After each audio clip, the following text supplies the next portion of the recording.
Il a fait pour nous. Alléluia. Alléluia. Sois célébré, Seigneur. Gloire à Dieu. Nous allons élever la voix tous ensemble. Élève la voix avec moi et confie cette prière au Saint-Esprit. Demande au Saint-Esprit de venir conduire. Demande au Saint-Esprit de venir orienter. Demande au Saint-Esprit de venir se glorifier. Demande également au Saint-Esprit vraiment de disposer l'attendement de tout un chacun à le recevoir, à recevoir sa parole. Élève la voix et prie avec moi. Oh, Esprit de Dieu vivant, nous prions ce matin que Dieu vienne prendre le contrôle de tout cela. Oui, je vais entendre ta prière, bien-aimé.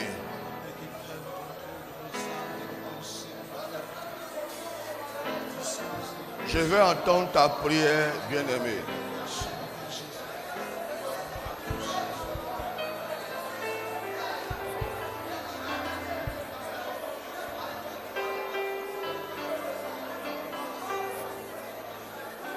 Demande au Saint-Esprit de venir conduire toutes choses.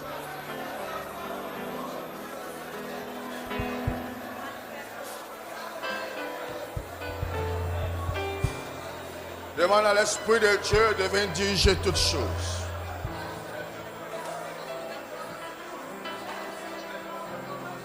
Que le sang et la chair se taisent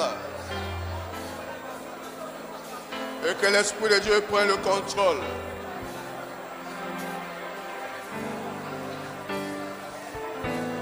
Père, nous voulons te glorifier. Père, nous voulons te magnifier, te célébrer et nous voulons également te louer. Et nous voulons te dire merci parce que tu as permis que nous soyons là. Tu n'as pas accepté que le diable nous retienne quelque part par une réunion de famille, par une maladie quelconque, par quoi que ce soit. Mais tu nous as fait la grâce d'être dans ta présence aujourd'hui. Alors nous élevons la voix vers toi pour te confier ce temps que nous allons passer devant ta face. Nous te prions de conduire ce temps afin que tout ce que nous allons faire, tout ce que nous allons dire soit conduit par ton esprit. Et que tu permets, Papa, que nous ne repartions pas comme nous sommes rentrés ce matin, mais que nous ressortions de ta présence remplis de toi, et qu'il y ait transformation dans notre vie, des changements dans notre vie, et que ton nom réellement soit glorifié au travers de nos vies, afin que ceux qui nous connaissaient par le passé, quand ils vont nous voir, qu'ils puissent dire, notre Dieu est réel, notre Dieu est vivant. Merci Seigneur, parce que nous croyons que tu nous exauces, parce que nous croyons que tu le fais. Et c'est au nom de Jésus nous avons prié. Si quelqu'un croit qu'il dise Amen avec nous. Est-ce qu'on peut acclamer le roi des rois? Ton acclamation me dérange. Est-ce qu'on peut acclamer le roi des rois?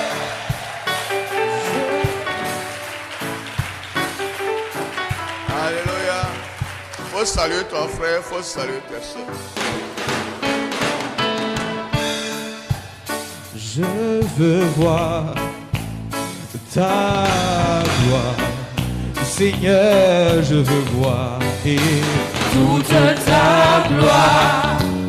Fais-moi voir d'adier ta gloire, Seigneur, je veux voir toute ta gloire. Seigneur, Seigneur, Seigneur, Seigneur, doudou, doudou, doudou, doudou. Je veux toute ta gloire. Seigneur, Seigneur, Seigneur, Seigneur, Seigneur, doudou, doudou, doudou, doudou. Je veux toute ta gloire.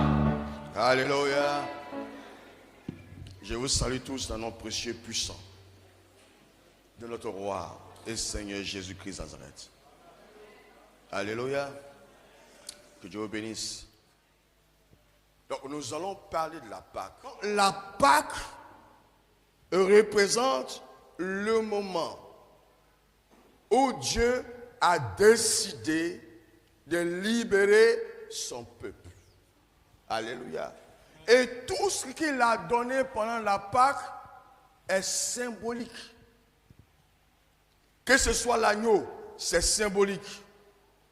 Alléluia. Que ce soit le fait que Dieu a demandé à ce que le peuple puisse manger la chair de l'agneau, c'est aussi symbolique. Le fait que Dieu a demandé que le peuple de Dieu puisse faire quoi? Puisse manger le pain sans levain, c'est aussi symbolique. Mais progressivement, nous allons voir, gloire à Jésus, toutes ces choses signifient quoi? Toutes ces choses veulent dire quoi? Alléluia. Donc la Pâque, retenez que c'est le jour. La Pâque symbolique symbolise le jour de la délivrance du peuple de Dieu. Il dit, quand vous le mangez, au verset 11, vous aurez vos reins sains, vos souliers aux pieds et vos bâtons à la main, et vous le mangerez à la hâte, car la Pâque, c'est la Pâque de l'Éternel. Alléluia. Donc la Pâque de l'Éternel consiste à manger l'agneau rôti, alléluia, avec du pain sans levain, accompagné des herbes amères. Voilà la Pâque de l'Éternel. Gloire à Jésus, nous allons progresser. Allons toujours au Exode 12, verset 12 au verset 14. Verset 12. Cette nuit-là, oui, allez-y. Cette nuit-là, je passerai dans le pays d'Égypte et je frapperai tous les premiers-nés du pays d'Égypte, depuis les hommes jusqu'aux animaux, et j'exercerai des jugements contre tous les dieux de l'Égypte. Je suis l'Éternel. Le sang vous servira de signe sur les maisons où vous serez. Je verrai le sang et je passerai par-dessus vous. Et il n'y aura point de plaie qui vous détruise quand je frapperai le pays d'Égypte. Vous conserverez le souvenir de ce jour et vous le célébrerez par une fête en l'honneur de l'Éternel. Vous le célébrerez comme une loi perpétuelle pour vos descendants. Alléluia. Cette nuit-là, je passerai dans le pays d'Égypte. Et je frapperai tous les premiers-nés du pays d'Égypte. Depuis les hommes jusqu'aux animaux. Et j'exercerai des jugements contre tous les dieux d'Égypte. Je suis l'Éternel. Le sang vous servira de signe sur les maisons où vous serez. Je verrai le sang et je passerai par-dessus vous. Il n'y aura point de plaies qui vous détruisent quand je frapperai le pays d'Égypte. Vous conserverez le souvenir de ce jour et vous célébrerez par une fête en l'honneur de l'Éternel. Vous le célébrerez comme une loi perpétuelle pour vos descendants. Alléluia. Dieu dit à Moïse, quand vous allez prendre l'agneau, le 14e jour, entre les deux soirs, vous allez immoler l'agneau. Vous allez rôtir la chair de l'agneau. Vous allez manger la chair de l'agneau. Vous allez manger également le pain sans levain, accompagné des herbes amères. Et vous allez ceindre vos reins, le bâton dans vos mains. Vous allez manger cela à la hâte. Et après quoi vous partirez. Alléluia. Et il dit, le sang de l'agneau que vous allez tuer, vous allez recueillir ce sang-là. Et le sang de l'agneau, vous allez le mettre sur les linteaux des portes.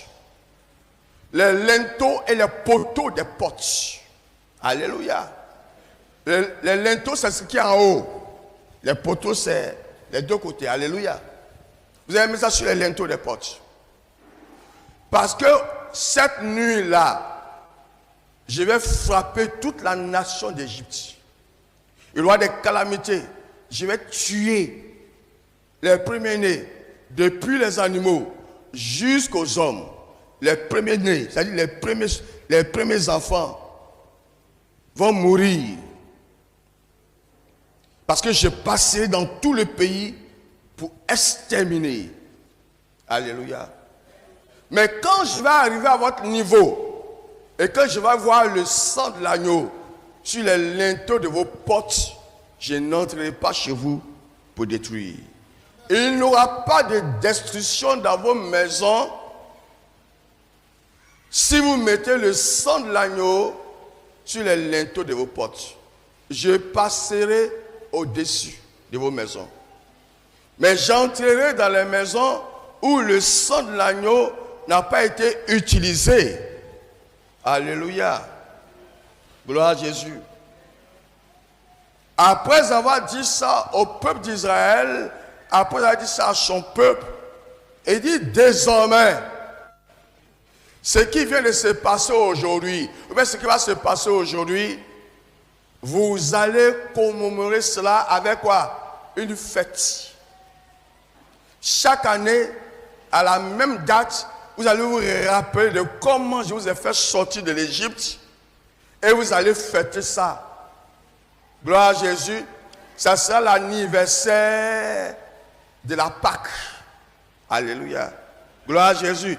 Donc, ce que nous sommes en train de... Ce que nous allons faire, c'est simplement l'anniversaire de la Pâque. La Pâque a eu lieu déjà. Alléluia. Est-ce que je parle au cœur d'une personne ce matin? La Pâque a eu lieu déjà. Et la Pâque, c'est la libération du peuple de Dieu. Quand ils étaient où? En Égypte. Alléluia. Et cette libération s'est matérialisée par l'immolation de l'agneau. Alléluia. Ça s'est matérialisé par le fait qu'ils ont mangé l'agneau rôti. Ils ont mangé le pain sans levain accompagné des herbes amères. Voilà les actes qui font la Pâque. Gloire à Jésus. Voilà les actes qui font la Pâque. Mais ça ne se résume pas seulement au fait de manger l'agneau rôti, le pain sans levain et les herbes amères.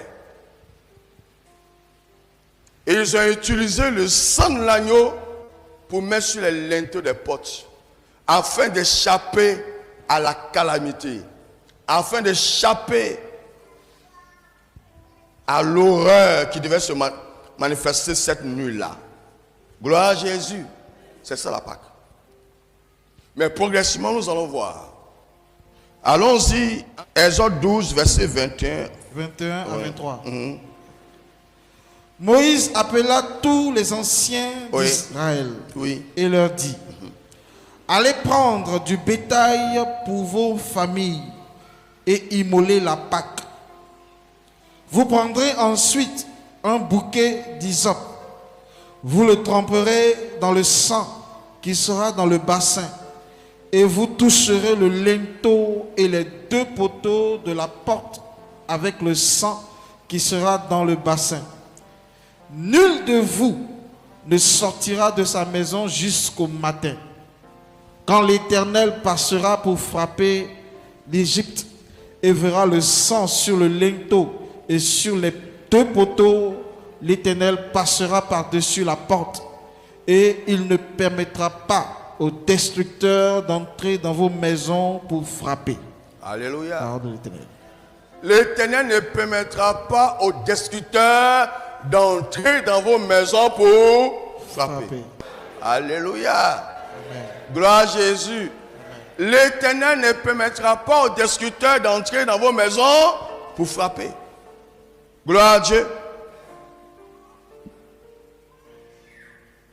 Moïse appela les anciens d'Israël et dit: allez prendre du bétail dans vos familles et immolez la Pâque.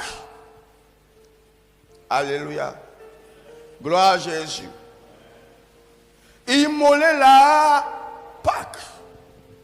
Donc la Pâque, c'est l'agneau qu'on immole. L'agneau qu'on tue en sacrifice. Immoler quelque chose, c'est de tuer quelque chose dans le but de le sacrifier. Alléluia. Immoler quelque chose, c'est de tuer ces choses-là dans le but de sacrifier ces choses. Donc, Moïse dit encore aux anciens, à ceux qui sont là, aux responsables des familles, aux pères des familles, allez-y prendre dans vos familles des agneaux et immoler quoi? Immoler la Pâque. Gloire à Jésus. Et il explique, le sang que vous allez recueillir, prenez l'hysope. Une branche d'hysope, mettez ça dans le sang et mettez ça sur les linteaux de vos portes. Gloire à Jésus. Et pendant la nuit que personne ne sorte, restez cachés dans vos maisons. Les maisons qui ont reçu le sang de l'agneau là, restez à l'intérieur de ces maisons, ne sortez pas. Alléluia. Parce que pendant la nuit, il y a l'ange de la destruction qui va venir. L'ange de la destruction va passer. Et si vous êtes dans votre maison, l'ange de la destruction ne vous touchera pas. Mais les maisons qui n'ont pas reçu le sang sur les linteaux des portes, l'ange de la destruction va rentrer dans ces maisons et détruire, apporter la désolation dans ces maisons. Est-ce que je parle au cœur d'une personne? Alléluia. Voilà. Mais ça sera plus clair tout à l'heure. Gloire à Jésus. Ce que Dieu a dit à Moïse de faire quand le peuple de Dieu était en Égypte, dans la servitude. Gloire à Jésus. Premièrement, c'est une libération physique. Amen. Mais en même temps, cette libération physique n'est que la préfiguration des choses à venir. Est-ce que quelqu'un saisit mon langage? Ce que Dieu a dit à Moïse de faire quand ils étaient en Égypte, pour pouvoir sortir de l'Égypte, pour pouvoir être libéré de la main des pharaons, ça c'est une libération physique. Alléluia. En même temps qu'elle est une libération physique, elle est la préfiguration des choses à venir. Est-ce que je parle à quelqu'un? Elle est la préfiguration des choses à venir. Alors nous allons prendre Matthieu 26, verset 17 au verset 20. Le premier jour des pains sans levain, les disciples s'adressèrent à Jésus. Les disciples s'adressaient à Jésus pour lui dire, où veux-tu que nous te préparions le repas de la Pâque? Que nous te préparions le repas de la Pâque. Il répondit, allez à la ville, chez un tel, et vous lui direz, le maître dit, mon temps est proche, je ferai chez toi la Pâque avec mes disciples. Verset 19. Les disciples firent ce que Jésus leur avait ordonné. Et ils préparèrent la Pâque. Verset 20. Le soir étant venu, le soir étant venu, il se mit à table il se mit à table avec les 12. avec les 12. Alléluia. Amen. Le Seigneur Jésus lui-même, avant d'aller au poteau, avant d'aller à la croix, a fait quoi? A fêté la Pâque. Alléluia. Parce que les disciples lui ont demandé, mais Seigneur, où tu veux qu'on te prépare la Pâque? Il dit, allez-y en ville. Vous allez croiser tel monsieur. Posez la question à cet homme. Le maire nous a dit qu'on doit te voir. C'est chez toi qu'on va faire. Il va fêter la Pâque. Et dans d'autres versions, dans d'autres épîtres, dans d'autres passages, il est écrit que le monsieur les a montré une chambre haute où il y avait quoi? Il y avait une table, gloire à Jésus. Il y avait des chaises autour de cette table-là encore. Mais un jour, je vais vous donner la signification. La table aussi où Jésus a fait la Pâque, c'est la préfiguration aussi des choses à venir. Et un jour, je vais vous le dire. C'est-à-dire que ça préfigure, en guillemets, les noces de l'agneau. Alléluia. Est-ce que je parle au cœur d'une personne? Mais ce n'est pas mon objectif ce matin. J'ai le temps de vous faire la démonstration plus tard. Gloire à Jésus. Mais aujourd'hui, tu dois comprendre que Jésus-Christ Nazareth, avant d'aller à la croix, a fêté quoi? La Pâque. Alléluia. Ses disciples sont allés à la ville. On les a montré le coin où Jésus a fêté la Pâque. Et c'est là-bas, ils ont préparé la Pâque pour le Seigneur Jésus. Et c'est là-bas que le Seigneur Jésus a fait la Pâque avec ses disciples. Alléluia. Donc, si le Seigneur Jésus a fait la Pâque, lui qui est Dieu, lui qui est Seigneur, lui qui est roi des rois, a fait la Pâque. Il a fêté la Pâque. Donc, ce n'est pas toi et moi qui n'allons pas fêter la Pâque. Alléluia. Donc, pour anticiper, j'ai dit déjà qu'un chrétien qui dit qu'il est chrétien, qui ne fête pas la Pâque, est en abomination aux yeux de l'Éternel. Alléluia. Un chrétien qui dit qu'il est chrétien, que ce soit ton rang social dans l'église, tu es pasteur, tu es prêtre, tu es ceci, tu es cela, tu es diacre, tu es diaconesse, tu es membre simple, et tu ne fêtes pas la Pâque selon les rythmes chrétiens. Je n'ai pas d'aller s'asseoir dans les maquis pour boire, c'est là qu'elle fête la Pâque. Non. Alléluia. Gloire à Jésus. Tu ne fêtes pas la Pâque. Tu es en abomination aux yeux de Dieu. Parce que tu n'es pas en train de respecter Dieu. Alléluia. Vous voyez, quand on va un peu en arrière, en Exode, Dieu a dit qu'il a ordonné à Moïse de dire à son peuple de fêter la Pâque. Quoi? En l'honneur de ce qu'ils ont vécu. Ça sera une fête perpétuelle, une fête de génération en génération. Une fête perpétuelle, une fête de génération en génération. Mon papa, si les chrétiens doivent fêter la Pâque, moi aussi je dois fêter la Pâque. Mes enfants doivent fêter la Pâque.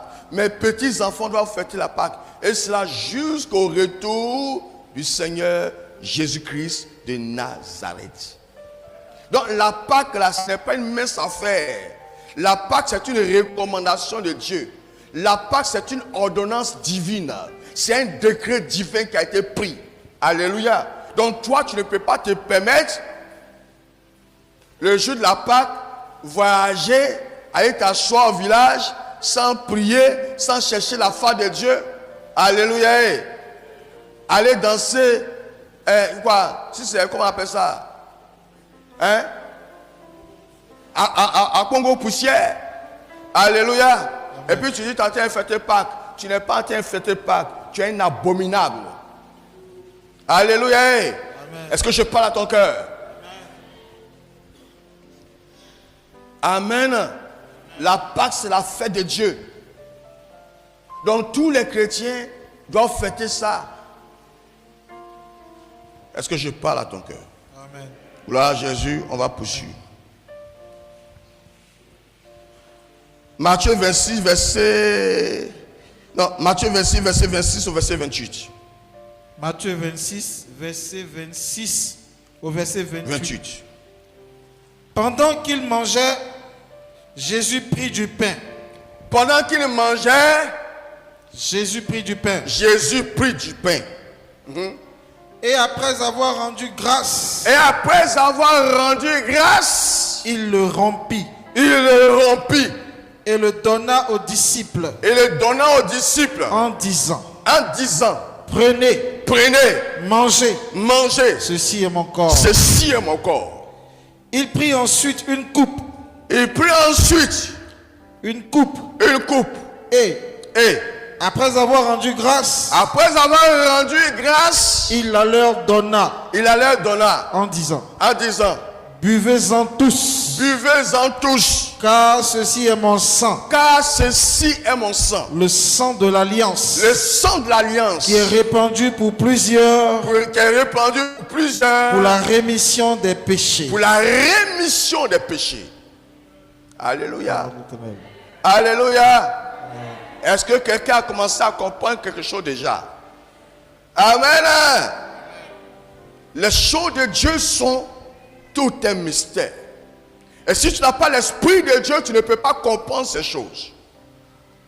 Jésus-Christ est en train de célébrer quoi? La Pâque. Avec ses disciples dans la chambre haute. Cette chambre qu'on a préparée spécialement pour lui, pour qu'il puisse y célébrer la Pâque. Et pendant qu'il est en train de célébrer la Pâque, il y a une démonstration qui est en train de se faire. Dis avec moi démonstration. Alléluia. Pendant qu'il est en train de célébrer la Pâque, il y a une démonstration qui est en train de se faire.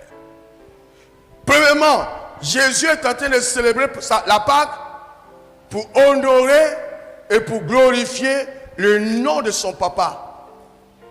Lui-même, il s'est soumis à la Pâque. Est-ce que vous êtes en train de comprendre? Il s'est soumis à la Pâque physique. Amen. Il s'est soumis à la Pâque physique qui a été instituée depuis l'époque de Moïse. Jésus s'est soumis à cette Pâque-là. Or, quelque chose était en train de se produire.